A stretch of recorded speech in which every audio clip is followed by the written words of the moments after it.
Welcome back to another United in Spirit podcast, and it's a nice positive podcast, and it hasn't been for a while now. Positivity since a certain someone left, but Man United through to the round of 16 in the Europa League, beating Barcelona in that playoff game. What a night! I was there. It was just an amazing night. Great atmosphere, great performance, especially second half. The first half was a bit flat all over. The penalty, which probably wasn't a penalty, but we got through that, and this team has shown resilience once again. Once again, we can go behind and not be frightened that we can't come back. We did it earlier, a couple of games ago against Leeds. We've done it against Barcelona here. Did it against Manchester City. This team can do it both ways. We can beat teams easily, like Leicester, but we can also come back and adapt to the way we play. But talking through the first half, he starts off well. We got that chance with Bruno Fernandes on the right hand side. He fluffs it. Very, very, very good chance to start the game. You would get a better start than that having Bruno Fernandes one on one with the keeper, but he misses. Great save by Ter Stegen. And then he gives away the penalty. It's a bit soft. He kind of helped Balde, if anything. He helped out. He turned him round, give Balde a free opportunity to go forwards, but he falls down, and it's not a penalty. Like, he does grab his arm, but he doesn't make him fall down, does he? But the referee saw it that way, and David De Gea saved it. It didn't get enough strong enough arm. But that's David De Gea with penalties. He doesn't really get far enough. He's not the longest keeper in the world, is he? To get that clean hand on it, and he didn't get that, and Lewandowski scored. But even to go to the right side of the Lewandowski penalty is quite good, because he usually with his little stutter run up, he usually tricks the keeper the wrong way like Bruno does. But to go to the right side is good, but unlucky not to save. But yeah, the rest of the first half, not really much happened. Both teams not able to do anything really in the game. No shots of any significant, apart from that little bit at the end where De Gea decides just to kick it straight to the Barcelona players, and Casemiro just flying out of nowhere to block it. Very, very good block. Twice actually he did it. Very good block from him, and that saved us, because 2-goal deficit. I know we got two, but that's a different proposition in the second half, and very, very, very good from Casemiro, and he was amazing the whole game, as was so many other people in the squad. But yeah, second half changes. Weghorst coming off, Ante on. I think this game just highlighted how important Ante is as a team. That right hand side isn't the same without him. We can have Bruno there, and he'll have games like he did against Leicester, but Ante is just different there on the right hand side. Not only in possession, out possession, he's so good, and it allows Bruno Fernandes to play in central midfield as well. So that's the added benefit as well. But yeah, he's such a threat on that right hand side, and the first goal was brought up from the changes. Sancho on the left hand side, good pass into Bruno Fernandes in the middle. They weren't there in the first half. It was Sancho middle, Bruno on the right, so completely different. And then he moves over to Fred, and that's a great first touch by Fred as well. A lot of times he could control the left foot and go inside, or control his right foot to his right hand side and go over to Anthony, but he touched it perfectly to put in the path for him to have a shot. Very, very good for Fred, and great finish by Fred. On his right foot as well. Fred's like one of the few players in the squad that you'd hope that shot didn't fall to, but he actually did quite well with it, to surprise everybody, and that just took the roof off Old Trafford. And from then on, it felt like we were in control of that game. The whole game it felt like that Barcelona didn't have anything on us, to be fair. Like, apart from the Lewandowski penalty and the Koundé header, they didn't do anything in the whole game. That's just credit to our defensive structure, really. They couldn't get through us at all. But yeah, for that rest of the second half, we had a few chances here and there, but nothing really significant. We had Anthony go through and try to lay off to Rashford, but we never really had anything significant. But in games like this, you never do. Against the Barcelona team that's conceded 7 goals in the league this season, 22, 23 games, you're never going to create as many chances as we did in the first leg. Like, that was never going to happen. They're going to adapt, and they did adapt. But also they're adapting defensively. Really, really, hindered them in attack. They really couldn't get forward as well. But that's maybe because they didn't have Pedro and Gavi. But that's it. They didn't have Pedro and Gavi. We had our midfield, but we didn't have players that we would like. So it's fair enough. They had Busquets back. It was a lot of help for them. That was probably their help defensively. Like they didn't have, they had just that stabilizer there that we have Casemiro, but Busquets very important. He's been very important for that Barcelona side for 15 years now. But yeah, late in the game we make a few subs, some good subs. Garnacho coming on, Dallo coming on. Different types of players for them to get used to. This is what I like about Ten Hag. He doesn't make like for like subs. He makes subs that makes the difference in different areas and gets it's different to what the defender's been used to the whole game. So like Anthony is completely different to Bruno. Bruno drops deep, he roams around, so that's completely different. But for Alejandro Balde, who's not great defensively, but as soon as Anthony came on the pitch, he's high and wide, he's making runs in behind. Balde didn't know what to do with him, and when Balde goes forward and he created that space in behind, Anthony was always there. In the first half, we didn't have that player there to expose that space, and Anthony was always there to expose that space, and that's the greatness of Ten Hag. And then later in the game, Sancho's not the most effective left winger, and Garnacho completely different to Sancho. He's so direct, so pacey, and Barcelona so much struggled with him, didn't they? Jules Koundé couldn't handle him. 18 years old he is, and Barcelona could not handle him off the bench. Off the bench, he's such a weapon against tired legs, and he's so different to everyone else in the squad as well. He just doesn't fear anybody, and that's what's great about him being so young. He doesn't fear anybody. But then Dallo as well coming on, helping up the build up, bit better on the ball. Completely different to what Wan-Bissaka at times they were leaving him alone. They're allowing him to run through, but you can't do that to Diogo Dalot. So it's just completely different, and that really helped us. And then with the goal, great by Shaw for that back heel, really good. And then Bruno to find that pass into Garnacho, really good pass as well.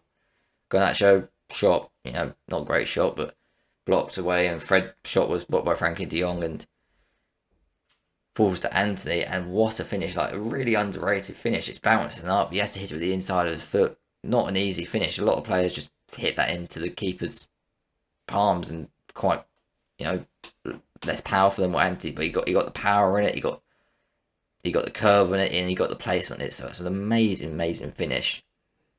And what a moment! What a moment!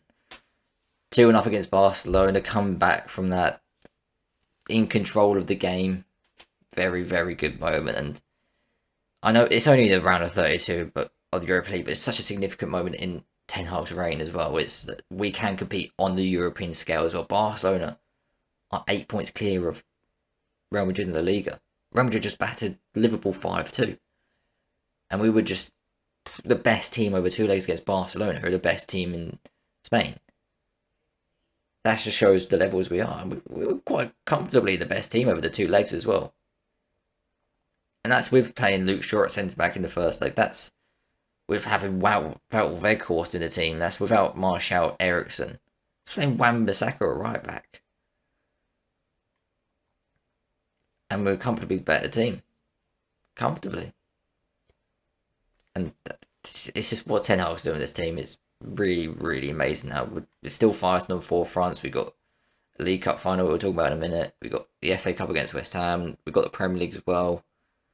One of them has to go soon, and it's going to be sad when they do, but I doubt we're winning a quadruple. I very much doubt that. But what a night. What a night. And Barcelona, they it's a weird thing with Barcelona because they got, especially first up, they got through us so easily so many times. They'll get to the final third and they'll just like turn back and stuff, and it's a very, very strange team. You thought with like Rafinha was so less direct in this game. He was so direct in that first game and getting at us, and really struggled with that sometimes. And it wasn't that. Whether that's Ten Hag's instructions and game plan that really, really hurt them, but they really couldn't get forward in this game. And that's maybe we're playing Sergio Roberto in that Gabri role that's just less effective. But Lewandowski didn't in 2 legs. Lewandowski didn't have a sniff. Robert Lewandowski didn't have a sniff in 2 legs. He had that half chance in the first leg on his left foot. He miskicked Well, he didn't even kick the Rafinha goal in the first leg as well. He had the penalty, and then he had the clearance off line by Varane, which I think the referee blew offside. I don't know what that was for, but he blew offside or something, so it didn't count.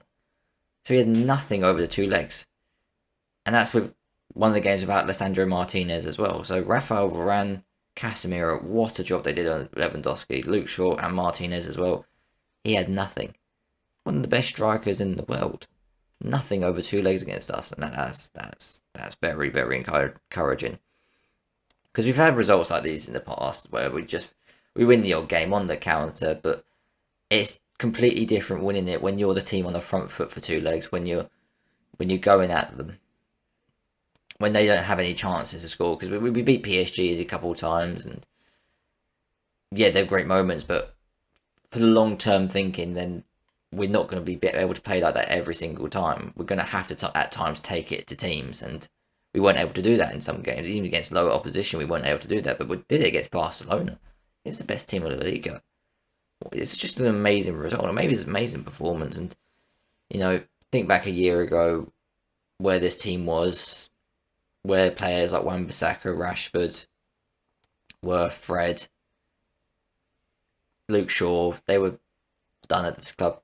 Some of them, even Wan-Bissaka, 2 months ago, 3 months ago, was done at this club, and look away, he's starting against Barcelona in Europa League. Probably might even be starting in the cup final on Sunday. Incredible turnaround, incredible turnaround for some of them. But yeah, gotta love the Frankie De Jong aspect of this game as well. Him rejecting us after saying yes so many times. That's why I didn't get over someone like.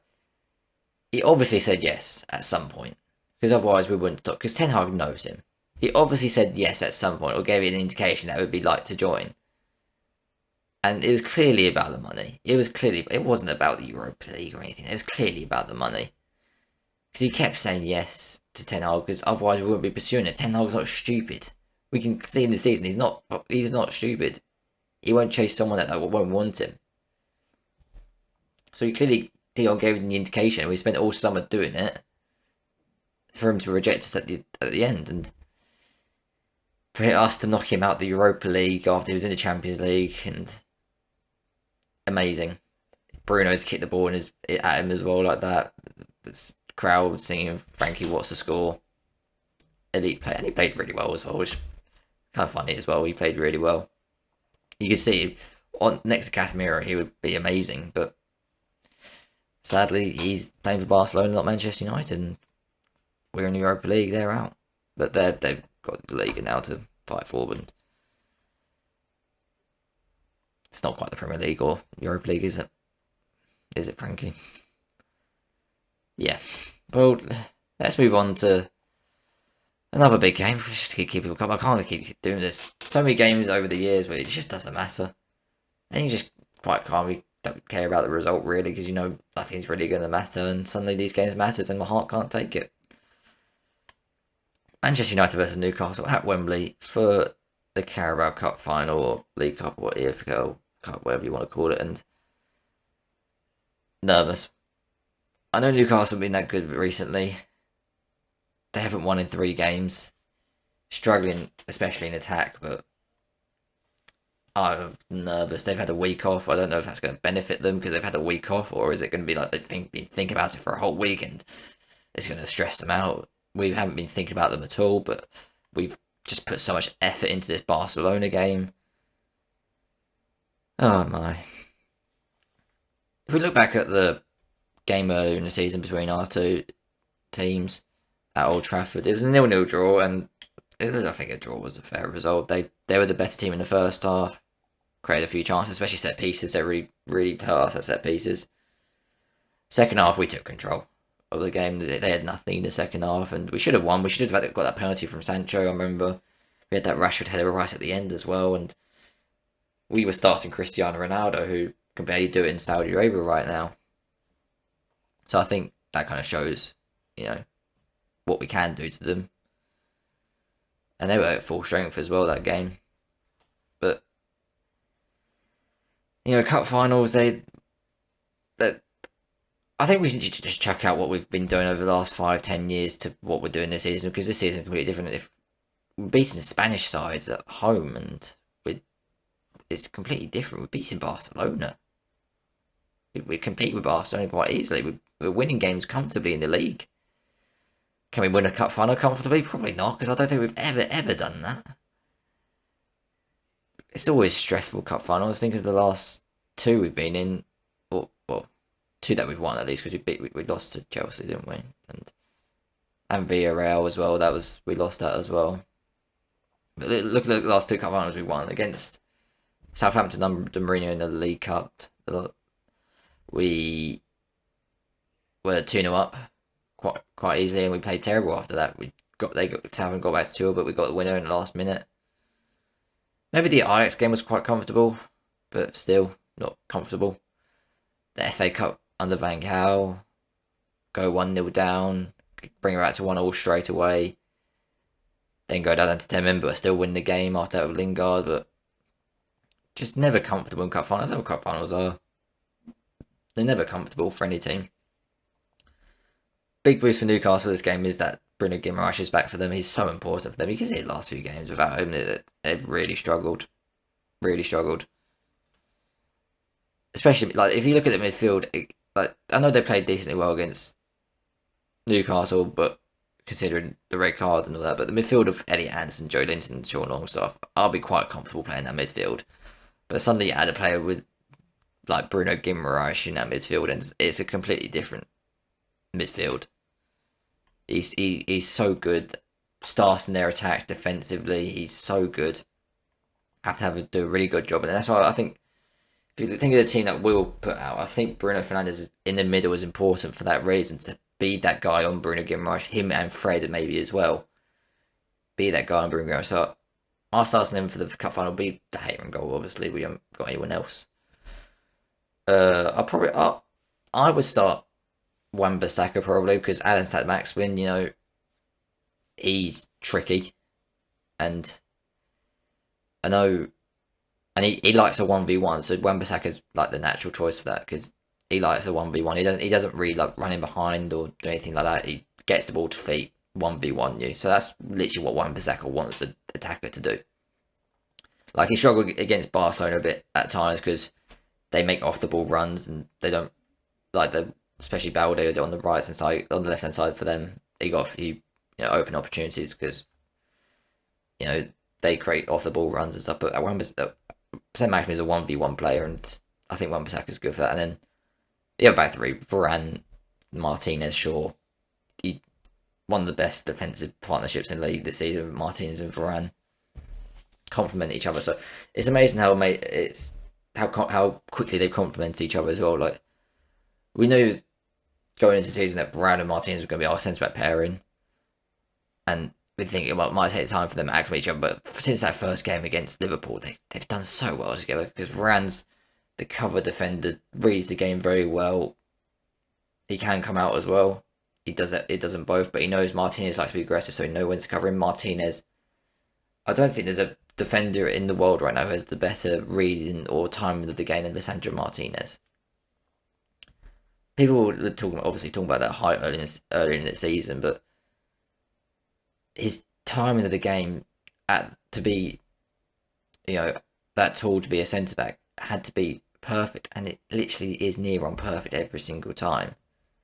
He's just amazing. And Luke Shaw at left back, quite obviously he's going to be left back over Tyrell Manasseh, like Manasseh, but he can't be starting the cup final. And then midfield, this is the strange one. Do you go? This is where it goes, because it all kind of depends on the attack the midfield as well. Because you could maybe argue midfielder Casemiro, Sabitzer, Fred maybe as midfield three. Bruno right, Rashford, or Bruno left, Rashford, Anthony. But I think you'll probably go Casemiro, Fred, Bruno. And then the front three, what do? Do you start with I'll probably start with Weghorst and Rashford and Anthony. I know Weghorst isn't the best player, but I like the dynamics of Sancho and Garnacho off the bench as well. You can change it up off the bench. I like that. You want players off the bench. We won't bring Weghorst off the bench. He's not going to be that effective off the bench. And Ten Hag with 19 goals with players from the bench this season. He clearly likes maybe saving someone for the bench to make an impact in the game, and he did this against Barcelona, and he probably might do this against Newcastle. He really likes that player off the bench, and I think that's a strong team. It's better than Newcastle's team, and I think Rashford on the left is also very important against Kieran Trippier. He loves to get forward, and he's not the greatest defender in the world. Yeah, attacking wise, yes, he's very, very good. One of the best fullbacks in the league this season. But defensively, he is gettable. And Rashford's the player to do that, and have him on the left-hand side, I think, is very important in this game. That's why I'll probably start up front. He's the player that we need to get at. And then Anthony on the right-hand side against Dan Burn, he caused him trouble in that first time, in that, not the first leg, but in that game at Old Trafford earlier in the year. He caused him trouble at times. I think we match up very well against this Newcastle side, especially in midfield as well. We've got Casemiro and Fred that match the energy of Joe Linton, Longstaff, Guimaraes, and Bruno as well. Both Brunos, Bruno Guimaraes and Bruno Fernandes. Yeah, if you look at Newcastle recent form, they beat Southampton over 2 legs quite comfortably. It's quite easy for them, to be honest. And they drew at home to Newcastle. They drew at home to West Ham. West Ham they're not good. West Ham this season. Check out my other video on West Ham, but West Ham are not good, and they quite easily controlled the game up until the last few minutes when West Ham just sat back. But yeah, but that's without Bruno Guimaraes. You have to all think of these last few games without Bruno Guimaraes. They were a completely different side of him in the team. And then 1-1 against Bournemouth, they were easily cut through at times against Bournemouth. They've improved recently, but they were really quite bad against them.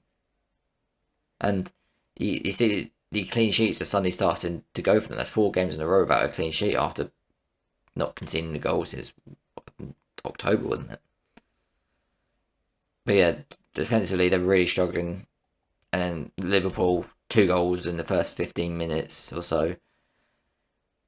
Ended that game for them, but they started one again. They started well against Liverpool. I think without the red card, they probably could have done something, They could have done something in that game, but obviously that hindered them quite a lot. But got to talk about Nick Pope now. He's suspended. Dubravka's cup tied. That's a massive boost because Nick Pope is so important. He's the best keeper in the league at coming off his line. I know that what he did last week is not very good, but he always comes off the line. He's the reason Newcastle can play that high line because he's willing to come off that, and he's one of the best shot stoppers in the league as well. He's saved Newcastle so many times. He's one of the big reasons they've had so many clean sheets. It's like Barcelona, like their defense may be overrated a little bit because Ter Stegen's been an unbelievable season. Same with Pope at Newcastle, and we've seen what we can do with Barcelona. But yeah, so it's kind of 1 in, 1 out for Newcastle. Like you got Bruno Guimaraes back, but you lose Nick Pope, so they're both just as important as each other this season. So it'll be very interesting if they do play that high line now with Karius or Gillespie in goal. Karius hasn't played a professional game in a year and a half. I don't know about Gillespie, but they played quite well against Liverpool. I know Liverpool aren't good. They got battered in the midweek, but Liverpool really struggled against Newcastle time, and that's because the game was in transition.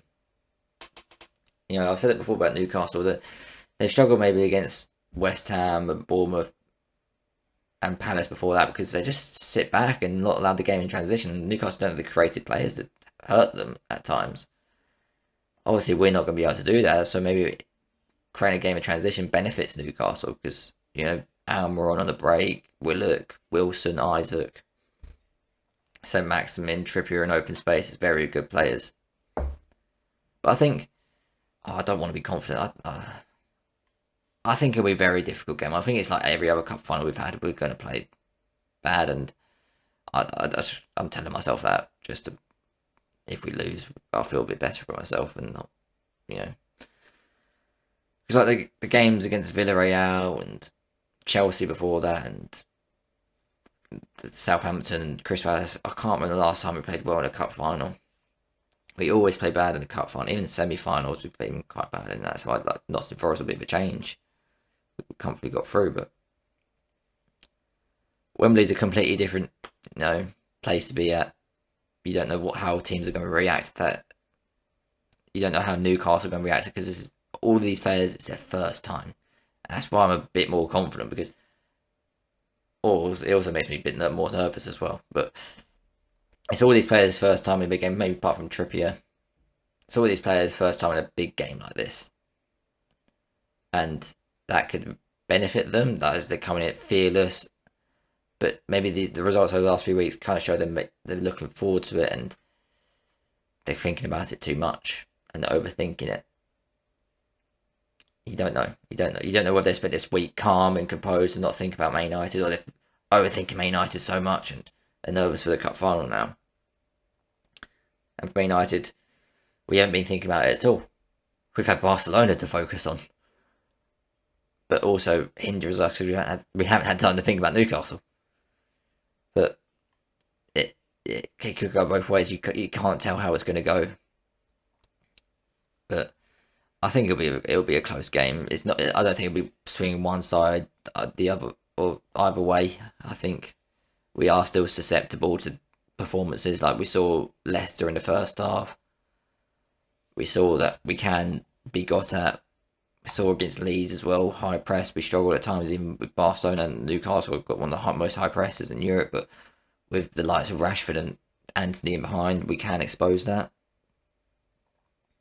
And against the earlier in the season, we did quite well with that, with Ronaldo in the team. So we weren't able to high press them either. So maybe our high presses it stifled Barcelona at times. Our high press, so we should be able to stifle Newcastle as well. But yeah, I'm dreading it. Why can't we just be bad again so I don't have to feel nervous for games? And I'm nervous for games and I don't like it. And what makes me worse, I'm confident. Why am I confident? I don't want to be confident going. What's Everton targeted? Why is he doing this to us? It's giving us all heart problems, making us confident into games, and you make you feel bad. Are we confident? You go, oh, I'm confident. We're confident now. We're going to lose. Every time we're confident, we get battered. Every time, I was confident at the start of last season we'd go on and win the title. That lasted 4 games. I was confident. Oh, this is going to be Champions League. No, never works. Is it confident under Ole? Didn't work. I was never confident under Mourinho. I wasn't confident under Van Gaal at all. It's been so long since United have been confident as a team and as supporters, and it makes you sick, doesn't it? It's horrible. Why can't we go back to being bad so nothing ever matters? But when we win, it's so much better as well. That's the thing, when we win. But I'm nervous for this game. Newcastle, they're going to be up for. I think they're going to be up for it. The crowds are going to be amazing. Both Newcastle and United fans have got great fans. Yeah. It's going to be a very good game, hopefully, for all the 2 teams that like to attack. Hopefully 2 teams that aren't nervous of the occasion. Man United clearly under Ten Hag, with the likes of Casemiro and Martinez around, we haven't been nervous of an occasion this season. We took it to teams, took it to Barcelona, we took it to Barcelona at the Nou Camp. So we should be able to take it to Newcastle at Wembley. But yeah, it's going to be a tough one. It's going to be a tough one, but we beat Barcelona. At least we got that. We saw this week ahead of Leicester, Barcelona, Newcastle. Massive week. We can't expect 3 wins out of 3. We've got 2 out of 2 so far, which makes me even more nervous that we're going to lose this Newcastle game because we've had the perfect week so far. We beat Leicester comfortably, beat Barcelona. Now we've got a cup final. We've done 2 out of 3. We can't do 3 out of 3, can we? If so, Ten Hag, get a statue of him already. Knight him. I don't care if he's Dutch, just knight him if he does 3 out of 3. And I know it's the League Cup and round of 32 of the Europa League, but haven't had this because it's this kind of excitement in a long time. But yeah, I'm going to end the podcast there. Thanks for watching. Like and subscribe. And I'll see you after the final on Sunday, whether if we lose so by bad, you won't see me, but thanks for watching. Bye.